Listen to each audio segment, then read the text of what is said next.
আসসালামু আলাইকুম দর্শক, আশা করছি আল্লাহর মেহেরবানিতে সবাই খুব ভালো আছেন। আলহামদুলিল্লাহ আমিও ভালো আছি। দেখতে দেখতে রোজা চলেই আসলো, আর রোজার সময় ইফতারি টেবিলে সবার পছন্দের একটি খাবার হচ্ছে হালিম। বাজার থেকে বাড়তি দাম দিয়ে হালিম না কিনে এনে বাসায় যদি স্বাস্থ্যসম্মতভাবে হালিম মিক্স এবং শাহী মশলাটা তৈরি করে বাসায় মজা করে হালিম রান্না করা যায় তাহলে ভালো হয় না? হ্যাঁ দর্শক, আজ আমি আপনাদের সাথে শেয়ার করব হালিম মিক্স এবং শাহী হালিম মশলা। এভাবে হালিম মিক্স এবং শাহী মশলাটা তৈরি করে আপনি হালিম রান্না করে যাকেই খাওয়াবেন সে কিন্তু আপনার প্রশংসায় পঞ্চমুখ হয়ে যাবে। তাহলে চলুন দেখে নেই। হালিম মিক্স তৈরি করার জন্য এখানে আমি কয়েক রকমের ডাল আর চাল নিয়েছি। এখানে আমি খেসারি ডাল নিয়েছি 1/4 কাপ, মানে হচ্ছে 1 কাপের 4 ভাগের 1 ভাগ। মসুর ডালও নিয়েছি 1/4 কাপ, মানে হচ্ছে 1 কাপের 4 ভাগের 1 ভাগ। এখানে আমি চিনি গুঁড়া চাল নিয়েছি 1 কাপের 4 ভাগের 1 ভাগ, এতে করে হালিমের ফ্লেভারটা সুন্দর আসবে। আর এখানে নিয়েছি ভাতের চাল, যেটা আমরা রেগুলার সিদ্ধ চালটা খাই। আপনারা যে যেটা ভাতের চাল খান সেটাই নিয়ে নেবেন।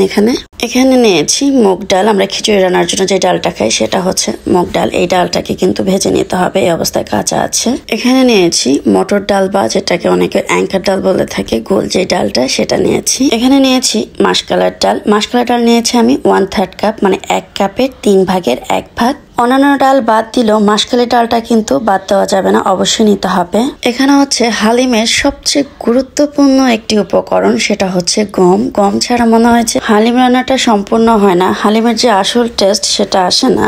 হাতের কাছে গম না থাকলে হালিম রান্না করার সময় ঘরে যদি লাল গমের আটা থাকে সেটা একটু গুলিয়ে দিয়ে দিবে, তাহলেই হবে। এখানে আমি গমটাকে ভেজে নিব আর হচ্ছে মুগ ডালটাকে ভেজে নিব। চুলার আঁচটাকে মিডিয়াম টু লো এর মাঝামাঝি রেখে গমটাকে 2 থেকে 3 মিনিট ভালো করে ভেজে নিতে হবে।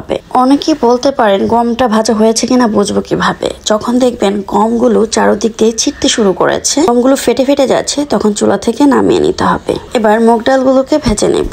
মুগ ডালটাকেও চুলার আঁচ মিডিয়াম টু লো এর মাঝামাঝি রেখে হালকা কালার আনা পর্যন্ত ভেজে নিতে হবে। যখন সুন্দর একটা কালার চলে আসবে তখন সাথে সাথে চুলা থেকে নামিয়ে যে কোনো প্লেটে বেড়ে নিতে হবে, তা নাহলে পুড়ে যাবে। এবার হালিম মিক্সটা তৈরি করার জন্য এখানে ব্লেন্ডার জারে গম আর মুগ ডালটা আগে নিয়ে নিয়েছি। এবার বুটের ডাল আর হচ্ছে অ্যাঙ্কার ডাল, যেটাকে মটর ডাল বলে, এই ডালগুলোকে আগে ব্লেন্ড করে নেব, কারণ এই ডালগুলো সহজে গুঁড়ো হয় না, তাই এগুলোকে আগে ব্লেন্ড করতে হবে। একসাথে ব্লেন্ড করলে কিন্তু ডালগুলো কিন্তু একদমই মিহি গুঁড়া হয়ে যাবে, মানে পাউডার হয়ে যাবে, তাই এভাবে আগে করে নিতে হবে। যেহেতু আমার ব্লেন্ডার জারটা ছোট, তাই আমি ধাপে ধাপে সবগুলো ডাল ব্লেন্ড করে নিব। ডালটা কেমন মিহি করেছি সেটা আমি দেখিয়ে দিচ্ছি। একদমই ডাস্ট হবে না, মানে পাউডার হবে না। এখানে কিছুটা ডাল আস্তে থাকবে আর কিছুটা একদমই গুঁড়ো হয়ে যাবে। সেম এরকম একটা হালিম মিক্স তৈরি করতে হবে। আমরা বাজার থেকে যে হালিম মিক্সটা কিনে আনি, খেয়াল করবেন ঠিক এরকম গুঁড়ো থাকে। আমি কিন্তু সেম ওই রকম ভাবেই গুঁড়ো করেছি।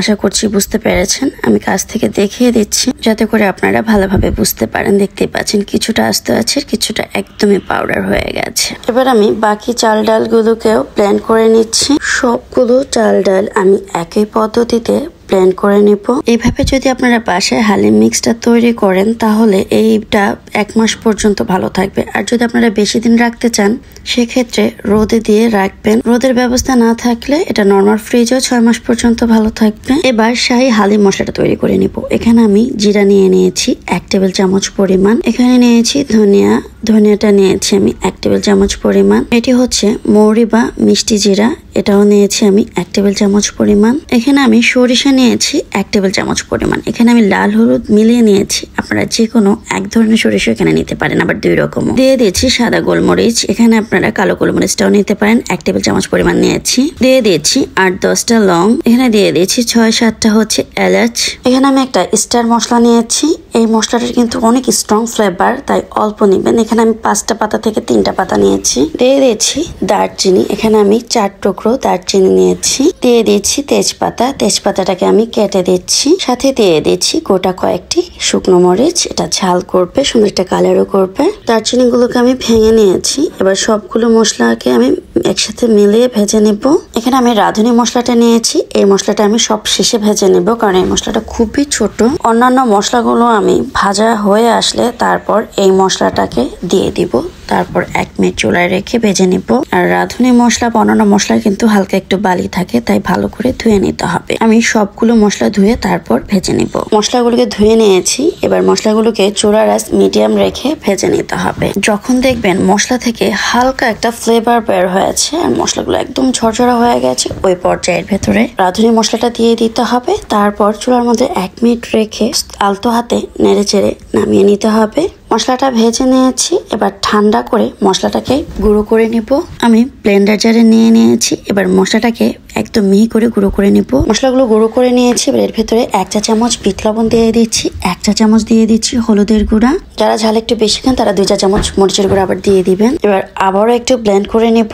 দেখতেই পাচ্ছেন মশলার কালারটা কত সুন্দর আসছে, হুবহু দোকানের মতো। এই মশলাটাকে খোলা অবস্থায় রাখা যাবে না, তাহলে ফ্লেভারটা নষ্ট হয়ে যাবে। এই মশলাগুলোকে যে কোনো বয়ম বা কাচের জারে ভরে রাখতে হবে, যাতে করে মশলার ভেতরে বাতাস না লাগে। এই মশলাটা আপনারা একবার রেডি করে 1 মাস পর্যন্ত সংরক্ষণ করে রাখতে পারবেন। এখানে আমি যে পরিমাণ হালিম মিক্স তৈরি করেছি, পুরো মশলাটাই এই হালিম মিক্সে যাবে। এখানে আমি যে পরিমাণ হালিম মিক্স তৈরি করেছি, 15 থেকে 20 জন মানুষ অনায়াসেই খেতে পারবে।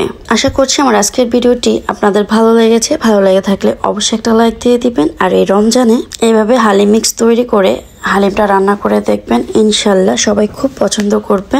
আজ এই পর্যন্তই, আবারও চলে আসবো নতুন কোনো ভিডিও নিয়ে। সে পর্যন্ত সবাই ভালো থাকবেন, সুস্থ থাকবেন। আল্লাহ হাফিজ।